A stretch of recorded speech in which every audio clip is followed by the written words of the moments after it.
자, 이어서 채권 플로우 넘어가 보겠습니다. 오늘 A판다 파트너스의 신년기 상무 연결해 보겠습니다. 상무님, 안녕하세요. 네, 안녕하세요. 예. 자, 이번 주 같은 경우에는 여러 가지, 이제 어제도 CPI가 좀 발표가 됐었고요. 또 FOMC도 네. 앞두고 있는 그런 상황들, 미리 좀 예측해 주시거나 분석해 주실 게 좀 많은 것 같습니다. 우선 처음으로 좀 궁금한 것은 이 금리 인상과 관련해 가지고 미국과 유럽의 분위기가 조금 온도차가 있다라는 그런 건데요. 유로존과 관련해서 지금 상황이 어떤지, 그리고 유럽 중앙은행에서는 이 부분을 어떻게 이제 앞으로 금리와 관련해서 이어 나가게 될지 궁금합니다. 사실 뭐 ECB가 그 미국 FOMC에 비해서는 조금 최근에는 좀 헤드라인에서는 좀 밀려나는 모습이었는데 실제로 유로존의 상황이 통화 정책을 펼치기에는 좀 더 복잡한 상황인 건 맞을 것 같아요. 일단 미국하고 좀 그 상황이 세 가지 부분에서 좀 다른 점이 있어서 그 포인트를 먼저 짚으면 첫 번째는 유로존은 기본적으로 그 대외 수출 비중이 매우 높은 국가군으로 이루어져 있고 특히 독일이 대중무역 비중이 상당히 높은 상황입니다. 그런데 중국이 지금 경기 상황이 그렇게 호락호락하지는 않은 상황이라서 유로존의 경제 발전이 미국에 비해서는 좀 처지는 부분이 있고요. 그 다음에는 미국과 달리 이 유럽, 특히 유럽 경제의 거의 절반을 차지하고 있는 독일 같은 경우에 제조업의 비중이 상당히 높아요.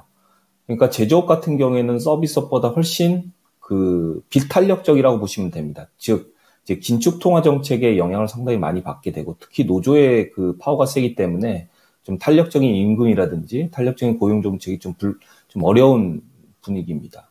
그렇기 때문에 지금 이제 경기 상황을 같이 봐야 되는데 실제로 보면 지금 S&P 글로벌에서 나오는 유로존의 PMI가 결국 계속적으로 50 이하를 유지하고 있거든요. 결국 물가는 높은데 경기 침체까지 오는 상황이기 때문에 좀 복잡한 상황입니다. 마지막으로는 ECB는 미국과 달리 한 단일 국가의 중앙은행이 아니잖아요. 여러 이제 유로존에 있는 회원국들이 모여진 집합체입니다. 그렇기 때문에 각국의 경제 상황도 다르고 각국의 정책적인 그 재정 정책 다르기 때문에 ECB의 그 금리 이 통화 정책은 매우 제한적이고 또 다른 국가들의 합의를 이끌어내야 되는 복잡한 그 역학관계를 좀 갖고 있어요. 그렇기 때문에 긴축을 마냥 할 경우에는 물가는 잡을 수 있겠지만 경기 침체가 우려되고 과거 2010년대 초반처럼 스페인, 이탈리아, 그리스 같은 그런 주변국들 특히 이 경제가 취약한 국가들은 상당한 타격을 입을 수 있기 때문에 그 상당히 세밀한 조율이 필요합니다. 그렇기 때문에 ECB는 이번에 금리를 동결할 것으로 예상을 하고 있고 실제로 미국보다 훨씬 빠르게 금리 인하 가능성도 있다고 저는 생각을 합니다. 아까 말씀드렸던 세 가지 포인트를 좀 부연 설명을 드리면 일단 물가 부분에서는 지금 2%대 중반까지 내려왔습니다. 제가 보기에는 유로는 미국과 달리 핵심 물가보다는 헤드라인 물가를 같이 봐야 되는데 왜냐하면 헤드라인에서 상당히 차지하고 있는 그 에너지 부분의 영향도가 크기 때문입니다. 작년에 이제 러시아와 우크라이나가 전쟁이 일어나고 우크라이나에 대해서 유로존이 지지 의사를 표명하면서 러시아가 그 유로존에 대한 그 천연가스 수출을 제한적으로 했지 않습니까? 그래서 물가가 많이 올랐는데 지금은 이제 뭐 엘니뇨로 인해서 따뜻한 날씨 그리고 전쟁이 좀 소강 상태고 그렇게 되면서 이제 물가가 좀 급격히 하락하는 모습을 보이기 때문에 충분히 금리를 더 이상 올릴 필요는 없다고 보고 있고요.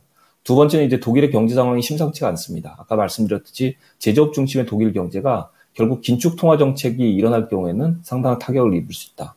그리고 대외 경제에 의존하는 의존도가 높기 때문에 중국의 경기 침체가 결국 독일에 미치는 영향이 크다. 이렇게 볼 수 있고요. 결국 3분기 때 독일의 GDP는 전분기 대비해서 마이너스 0.1%를 기록했습니다.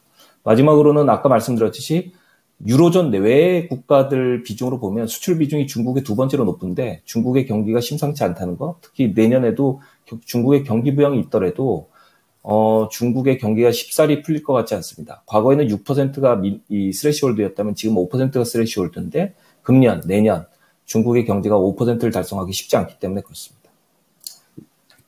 네. 자, 그러면은 그래서 마지막으로 말씀을 드리면 독일이 이번에는 기준금리를 동결하고 ECB가 그리고 향후에 내년에는 현재 시장에서는 4회 금리 인하를 반영하고 있습니다. 이 경로를 따르지 않을까 저는 예상하고 있습니다. 유럽 같은 경우에 4회군요. 미국은 지금 3회 정도를 좀 예상하고 있는 그런 상황입니다. 자, 그렇다면 두 번째 좀 질문 넘어가 보겠습니다. 이제 미국으로 좀 옮겨보도록 하겠는데요. 간밤에 미국 증시에서도 네. 상승세가 나올 수 있었던 재료는 30년물이 잘 흥행을 했다라는 그런 관점입니다. 단기물과 중장기물 전반적인 흐름이 어떤지 좀 자세하게 좀 전해 들어보겠습니다. 네, 바로 이제 국채 결과를 좀 말씀드릴게요. 지난 월요일날 화요일날에 사실 이 국채 입찰이 금리 방향성에 큰 영향을 줬는데요. 결론적으로 말씀드리면 3년물은 좀 부진을 했고요. 10년물과 30년물은 비교적 선방을 했는데 특히 어제 일어났던 3년물, 이 30년물은 상당히 흥행에 성공을 했던 모습입니다. 실제로 보면 이 국채 입찰을 볼 때 크게 세 가지를 봐야 되는데요. 첫 번째는 응찰률, 두 번째는 테일이라고 해서 발행금리와 당시의 시장금리 간의 그 차이, 마지막으로는 해외 수요를 알 수 있는 간접 수요의 그 비중을 보게 됐는데요.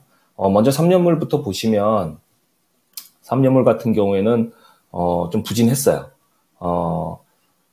근데 이제 지금 화면에 보고 계시는 이제 10년물 경우에는 뭐 무난했다는 평가가 지배적입니다. 그 이유는 뭐냐면은 실제 발행금리는 4.296에 했는데 당시 시장금리는 4.282 정도 됐고 그 둘 간의 차이, 이거를 우리가 흔히 테일이라고 말씀드리는데 그게 1.4bp입니다. 보통 2bp 이상이면 시장이 되게 안 좋았다 이렇게 볼 수 있고요. 1bp 이상이어도 뭐 상당히 좀 유의 깊게 봐야 되는데 1.4bp면 비교적 높은 수치였지만 그래도 뭐 우리가 우려했던 것보다는 좀 괜찮았다 이렇게 볼 수 있고요.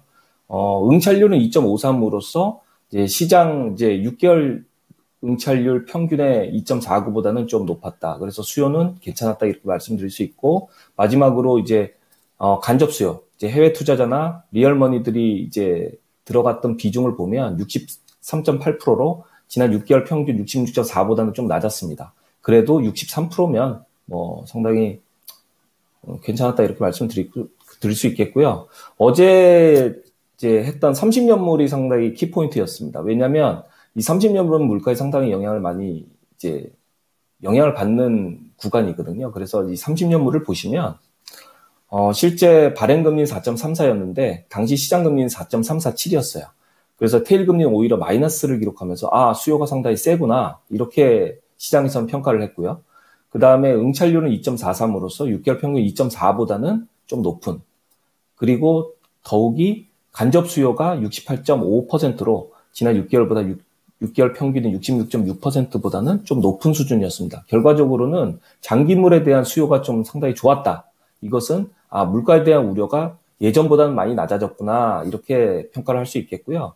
실제로 보면 지난 11월에 있었던 30년물에서는 테일이 플러스 5bp였거든요. 그래서 상당히 우려를 나타냈었는데 이번 옥션을 통해서 물가에 대한 우려는 많이 시장에서 많이 좀 완화가 됐구나 이렇게 평가를 할 수 있겠습니다. 그런데 사실 한 가지 우려사항은 이제 다음 달 말에 발표하는 이제 국채 발행 계획인데요. 제가 이제 지난 10월 달에도 QRA라고 말씀을 드렸었던 그 분기 발행 계획입니다. 실제로 지금 그 재무부의 그 어드바이저리 커미티, 즉 TBAC라고 하는 그 자문위원회가 권고한 내년 2월에서 4월까지의 국채 발행 양은 상당히 많습니다. 실제로 보면 2년과 5년은 각 270억 달러, 3년은 180억 달러, 10년은 120억 달러 수준으로 늘려라 이렇게 권고를 하고 있거든요.